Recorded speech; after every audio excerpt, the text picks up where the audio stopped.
కామారెడ్డి మండలం క్యాసంపల్లి గ్రామ శివారులో రోడ్డు ప్రమాదం జరిగింది.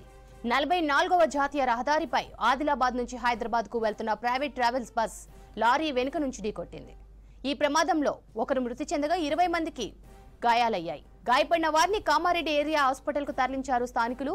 ప్రమాదంపై కేసు నమోదు చేసుకుని దర్యాప్తు చేస్తున్నారు పోలీసులు.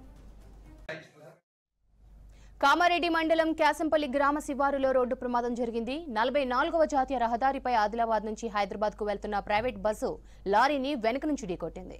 ఈ ప్రమాదంలో ఒకరు మృతి చెందగా 20 మందికి గాయాలయ్యాయి. గాయపడిన వారిని కామారెడ్డి ఏరియా హాస్పిటల్ కు తరలించారు స్థానికులు. ప్రమాదంపై కేసు నమోదు చేసుకుని దర్యాప్తు చేస్తున్నారు పోలీసులు.